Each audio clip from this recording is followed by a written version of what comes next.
Aujourd'hui, le major général Evelyn James, une officière décorée de l'armée, veut profiter de son rare jour de congé. À 42 ans, Evelyn est une femme impressionnante, un mélange de discipline et de grâce.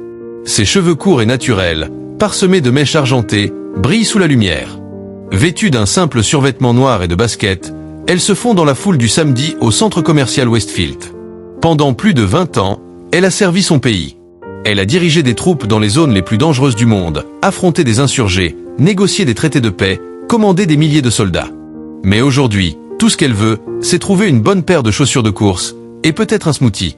Dans un magasin d'eau de gamme, Evelyn parcourt un présentoir de baskets. Elle sent des regards sur elle.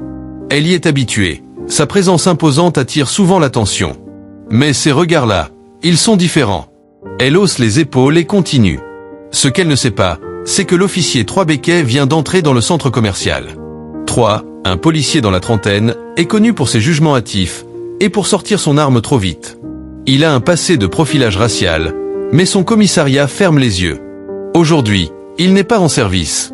Il porte un jean, une chemise blanche, mais son badge et son arme sont bien visibles à sa ceinture. En passant devant le magasin, 3 remarque Evelyn. Sa posture assurée, sa démarche, pour lui, ça ne colle pas.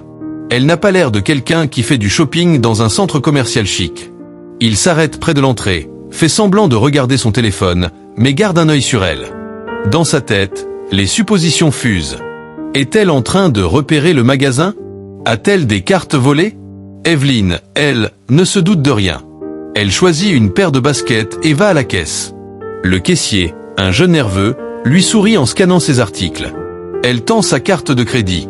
En attendant, elle aperçoit 3 dehors, qui la fixent. Un léger malaise la traverse, mais elle l'ignore. En sortant avec son sac, 3 lui barrent le chemin. « Excusez-moi, madame, dit-il, la voix froide. J'ai des questions à vous poser. » Evelyn fronce les sourcils. « Y a-t-il un problème, officier ?»« Vous aviez l'air suspecte là-dedans, répond 3, la main sur son arme. Dites-moi ce que vous faisiez. » La patience d'Evelyn s'effrite. « J'achetais des chaussures, dit-elle en montrant son sac. C'est un crime. » 3 plisse les yeux. « Montrez-moi votre pièce d'identité. »« Pourquoi ?» demande-t-elle, calme mais ferme. « Ai-je fait quelque chose de mal ?» 3 serre son arme. « Ne compliquez pas les choses. » À cet instant, Evelyn comprend. Ce n'est pas à propos de ce qu'elle a fait. C'est à cause de sa couleur de peau. Son cœur se serre, mais elle ne flanche pas. « Officier, reculez, dit-elle. Je n'ai rien fait de mal. Je ne serai pas traitée comme une criminelle pour avoir fait du shopping. » Mais 3 n'écoute pas. Il sort son arme et la pointe sur elle. Si vous aimez cette histoire, abonnez-vous maintenant pour ne rien manquer.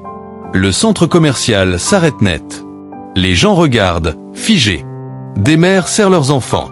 Les employés des magasins se cachent derrière leur comptoir. Le cœur d'Evelyn bat fort, mais elle reste calme. Son entraînement militaire prend le dessus. Elle lève lentement les mains, les yeux dans ceux de 3. « Posez le sac, ordonne-t-il. » Elle obéit, laissant tomber le sac. « Officier, vous faites une erreur, dit-elle, la voix stable. »« Ne me dites pas ce que je fais, rétorque 3. »« À terre !» Evelyn hésite. Se mettre à terre, c'est se soumettre complètement. Et ça, elle ne le fera pas. « Officier, dit-elle, je suis le major général Evelyn James, de l'armée des États-Unis. Baissez votre arme. » 3 vacille. L'autorité dans sa voix est claire, mais ses préjugés l'aveuglent. « Ouais, c'est ça, ricane-t-il. À terre, ou sinon quoi ?» Une voix l'interrompt. Un jeune homme s'avance, téléphone à la main. Il a tout filmé. Elle a dit qu'elle est générale. Tu pointes une arme sur une héroïne. 3 rougit de colère. « Reste en dehors de ça, crie-t-il. Mais c'est trop tard. D'autres sortent leur téléphone. La foule murmure. Evelyn saisit l'occasion. « Officier Becquet, dit-elle en lisant son badge, vous allez faire la plus grosse erreur de votre carrière. Baissez votre arme. » 3 hésite, son arme tremble. « Tu sais sûr qui tu pointes ton arme ?» crie quelqu'un dans la foule. La sécurité arrive. 2 gardes accourent, paniqués. « Que se passe-t-il » demande l'un d'eux. « Cet officier a sorti son arme sur moi sans raison, répond Evelyn. Je veux parler à votre supérieur. » Le directeur du centre commercial arrive, suivi d'une capitaine de police, Denise Harper, qui faisait ses courses.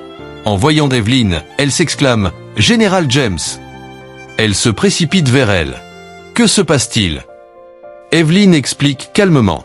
Harper se tourne vers Troy, furieuse. Rangez votre arme, officier Beckett, ordonne-t-elle.